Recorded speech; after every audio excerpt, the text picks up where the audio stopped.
Hello, welcome to Straight Talk Africa. It's Wednesday, February 27th.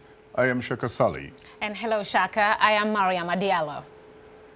Today, we'll discuss Kenya's March 4th presidential election. Right now, the race for the presidency is extremely tight.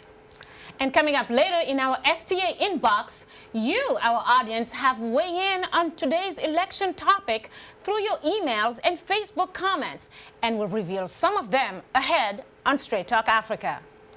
But first, with Kenya's political future at stake, the two leading candidates are making their final push for votes. VOA's Gabe Joselow has our report from the capital, Nairobi. Kenya's presidential race has come down to two main competitors: Uhuru Kenyatta, the son of Kenya's first president who represents the Jubilee coalition, and Raila Odinga, the current prime minister ahead of the Accord alliance. The two candidates have drawn huge crowds as they cross the country seeking votes. Some of their most vocal supporters gather on a street corner in Nairobi in a so-called People's Parliament. Kenyans meet here daily to argue politics and to try to convince each other to change their views. Accord supporter Omukoko Shitandi. Every Kenyan can agree with me that Raila Odinga, politically, he was the brainchild of the struggle for multi-party in Kenya. And socially, he has been the champion of the struggle for the rights of both the poor and the rich in Kenya. Jubilee supporters like Patrick Matho are unconvinced. There's a lot of unemployment in Kenya, but we believe that in the Jubilee, the way we've read the manifesto, and the way they have put some funds aside for the youth and the women, I think it's the right party.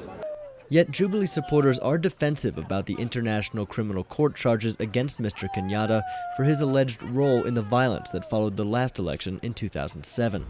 Western diplomats have suggested a Kenyatta presidency could weaken ties between the international community and Kenya.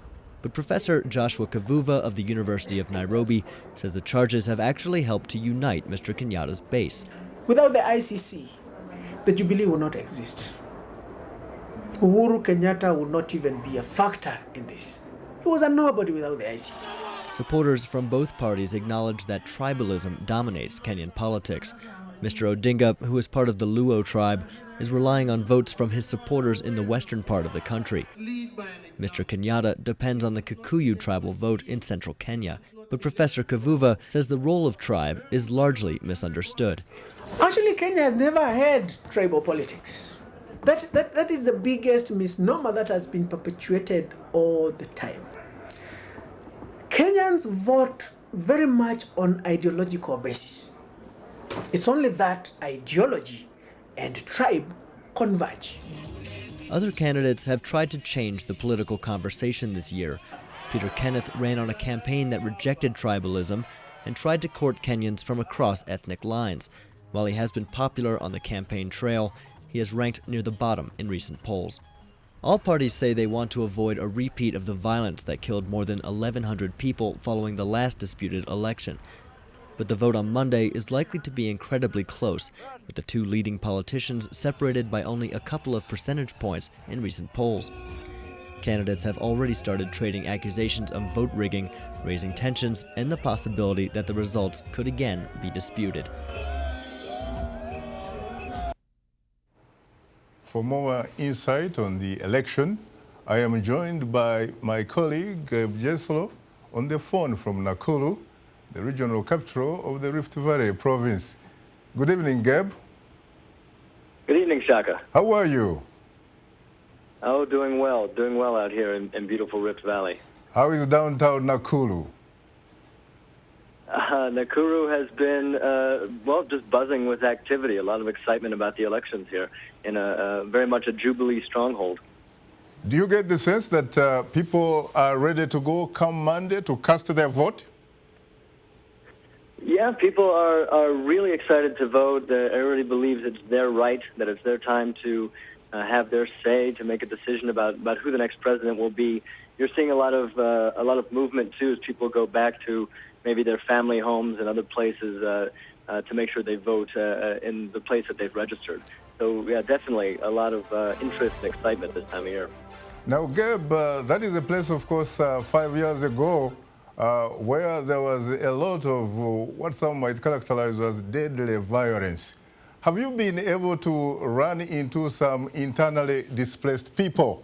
And if you have, are they in fact going to participate in this process? And if they do, who do they support? Yeah, it's interesting. We've spoken to quite a few people who are still displaced from the violence of 5 years ago. We spoke to a community in Eldoret yesterday, and all of them had been burned out of their homes in the violence and are voting unanimously for JUBILEE, for the coalition of Uhuru Kenyatta and William Ruto. And it's interesting because those two candidates, as you know, are both charged by the International Criminal Court for the very violence that displaced these people. But since the group are mostly Kikuyu, and as is Uhuru Kenyatta, they do feel a strong tie to that party and that coalition. At the same time, they say, well, voting for this coalition between Kenyatta and Ruto, a Kalenjin, is a vote for reconciliation. It's a vote of hope, and that will help to unite the two communities going forward. Talking about a vote for reconciliation, Gabe, you know as well as I do that only yesterday, Joshua Sang, essentially the co-accused really, alongside of course William Ruto from the Rift Valley, appealed to the people in that area to vote for Raila Odinga. He says, at least in his view, that he does not really think that either Kenyatta or Ruto could actually succeed at bringing about a reconciliation between those two communities of Kikuyu and Kalenjin. Yes, that's right. This was well, I guess you could consider it a big endorsement for Raila Odinga, seeing as the Kalenjin community, in which Arab Sang is quite influential, is willing to vote for Odinga to some degree in some parts.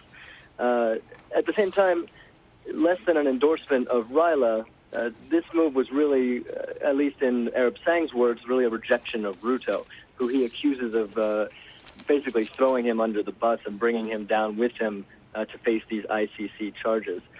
So what's really going on under the surface is questionable. There could be a power play here. Maybe he has a stake. Maybe he just has more confidence in an Odinga presidency that will reward him somehow. But it is a really major development here, and we'll see how it plays out on Monday. Final question, Gabe, and could you please answer it in very few words, if you will, because time happens not to be our best ally. What about the endorsement of former Kenyan President Daniel Arap Moi of the Amani coalition, which of course is led by Musalia Mudavadi, whose father was a major factor and in fact married to the Kalenjin in the Rift Valley province? You know, that is a really strong endorsement for the Amani coalition, but Moi remains a very divisive figure in Kenyan politics. His legacy is not seen so kindly. So I think while it may influence some real Kalenjin ethnic hardliners, it's not necessarily going to have enough influence to really lift the Amani coalition to a competitive position. Thank you very much, Gabe, our East African correspondent, of course, Gabe Joselow reporting from Nakuru.